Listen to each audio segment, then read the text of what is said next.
Hi, Juliana. How you doing? I want to take a look at your.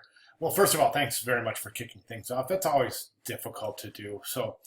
But thank you so much for kicking this off. And I just want to go through this a little bit. But first, let's take a look at what the actual project is asking. So let's jump over here to week one, assignment two. Let's say, okay, so we're going to research a product and evaluate its sustainability by using an online tool that helps evaluate the product's sustainability. I don't know if you looked at this LCA video demo, but boy, there's just so much involved in evaluating sustainability. And I'm just going to give you just a little bit of what exactly is involved in your plastic bottle example. So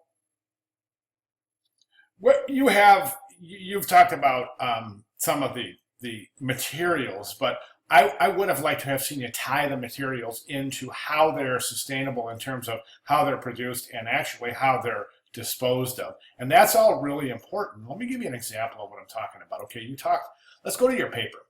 Okay, so you talk about smart water bottles and that Coca-Cola says, they're 30% plant-based. And a lot of times, and we're going to find out in the next couple of weeks, a lot of times this means nothing, absolutely nothing. It's all kind of the way it's all selling something that's not really there. And let me tell you what I mean.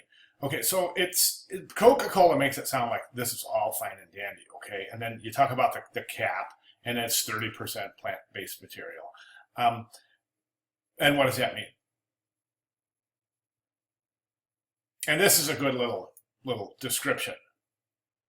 But one thing I want to show you is this, and let's just take a little quick look at this quick PDF of the life cycle of a plastic bottle. And a lot of this can be tied right into recyclable bottles because the process of recycling takes a good carbon footprint. Do you see what I'm saying? So it all has to be taken into consideration. So first, we have to consider that oil is extracted from the earth to make plastic. Then it needs to be cleaned. Then it has to be transformed. And then it has to be transported, okay, to the giant, whatever it is. Then they're going to be recycled, heated, and then reformed. Okay, finally, if the bottle goes into a garbage can, it's going to go into a landfill where it might just last for the next several thousand years. And if it goes to recycling, then there's a big carbon footprint involved with recycling, and that also has to be taken in consideration when determining and evaluating a particular product sustainability and carbon footprint. Okay, that's pretty huge. So the only reason I'm bringing this up is that I just want you to see how detailed this gets. Let's take a look at something that's really interesting. I want you to look at this. This is Heineken's sustainability report for 2014, and a lot of these sustainability reports are available online, so you can go ahead and take a look. But I just want you to see how involved this stuff is. This is 57 pages of this presentation and the commitment, not only what we've done, but what we are going to do, benchmarks and achievements, and then,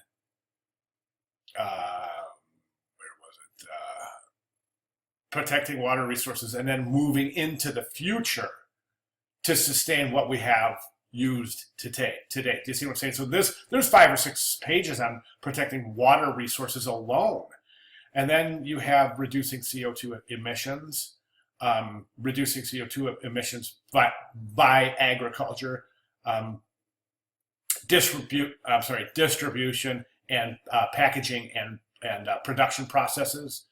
And it goes on and on and on. So what I'd really like you to do is maybe take some research and take a minute, do some research, and take a look at a couple sustainability reports from bigger companies online. Like I said, they're available everywhere. This one happens to be Heineken. So that's my comment. So anyways, good job, and thanks again for kicking things off.